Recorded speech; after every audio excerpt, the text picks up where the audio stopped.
Hey, welcome 341ers to the Sturtevant cave. This class is going to be about assessment. It's going to challenge you to think about grades differently, but we're also going to focus a lot on technology. I'm going to try to show you some outstanding platforms that you can utilize once you become the teacher or the student teacher here real soon. Some of you might already be in that mode. So I'm also proud of that aspect of the class. Love doing flip presentations. I mean, I love doing flip presentations. And if you need any work on flip presentations, you just talk to me. It's one of my strengths. Maybe I can make it your strength too.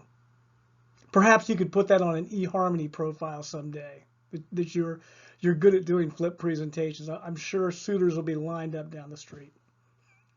Okay, enough of that. I wanted to touch base with you today to fill you in on my expectations for the work that you need to complete before class next Wednesday, and what I want you to do, what I want you to be prepared to do next Wednesday. So the very first thing is this reflection one, man. This is our first grade in this class, and it's important. I'm going to give you some specific instructions on it. And I want you to be prepared to discuss it when you come to class on Wednesday. I don't think I'll have it graded by next Wednesday. I might, but sometimes that takes a little longer than I thought. But my objective is to give you outstanding feedback, and you can make any revision necessary and increase your grade. That's a wonderful learning opportunity. And your first job is to watch the virtual discussion from Friday.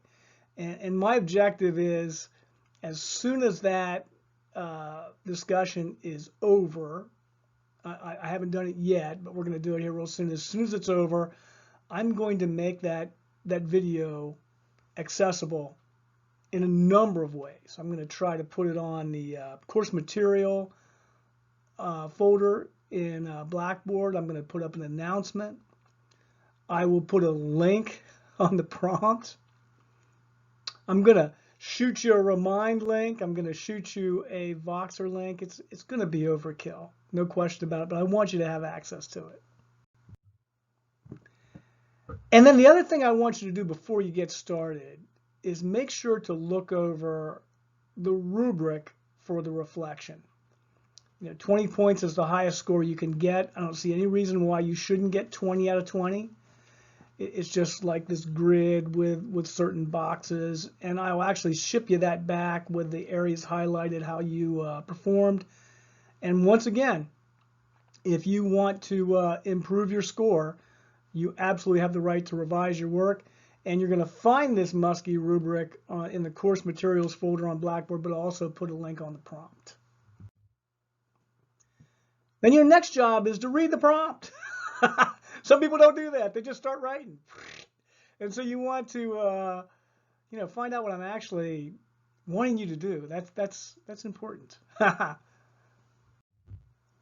And then after you've read the prompt and you're very clear on what I want rubric-wise, I want you just to think about things. There's 3 things that we're focused on during this reflection. One is the case studies, which pretty darn interesting. The next is the Happiness Lab podcast. Pretty darn interesting, very, very provocative. And then the next is the virtual class discussion. And if you want to talk just about one of these, you go right ahead. If you want to talk about all 3 collectively, that's cool. So you can focus on one, or you can focus on all 3. You can focus on 2 out of 3. You can critique your classmates. Now don't be cruel. Don't be like, so-and-so did a bad job. You could say something constructive like, I wish so-and-so would have gone further with this point, or I love the way this person approached this from a different perspective. So, if you're going to throw some shade, you want to make a constructive shade, or you just might lavish praise on everyone. But only if it's sincere. And then you craft your reflection. I love this image, by the way. It's a typewriter. Some of you guys probably don't know what that is. That's what I typed on when I first came to Muskego. I had to use a typewriter, so I was attracted to that image. And you want to shoot for between 500 to 800 words. It says that in the prompt, and if you give me less than that, that's not much of a reflection, and your score will reflect it, and then you can build to that. But just do it right the first time. And then there are specific instructions on the prompt on how to submit this to Blackboard. Now, my preference is that you submit a link to a Google Doc, because that gives me the option to do a quick word count and then make comments off to the side. It's harder to do on Microsoft. But if you're like Sturtevant, I'm doing Microsoft, I'm doing a Word document, that's cool. But I will tell you that my preference is that you do a Google Doc, but you don't have to. And finally, this is what I'm wanting you to do by next class period on Wednesday. I was so impressed with this picture. Take a look at it, and someone tell me why. Okay, this is just a random calendar picture I got off Microsoft, and it's the exact dates of this year. Like the 19th was Wednesday, and the 26th is next Wednesday. Okay, that's it. I mean, that's why I was so impressed. Okay, first of all, you need to submit reflection 1. You need to read chapter 1, and someone pointed out that the PDF chapter 1 that's in Blackboard is different than the textbook that is purchased in some ways, but it's the same material. And this is the only time I'll put a PDF on there. So if you have the textbook and you're concerned about that, don't be. Listen to the Google Drawings podcast. This is what we're working on next. This is going to be something that I'm really excited about on Wednesday. I'm a little concerned because that room is not very well set up for instruction using technology. I just have that little laptop on the table, but we'll make it work, for crying out loud. We're in school in the midst of COVID-19, and we have to learn how to make things work.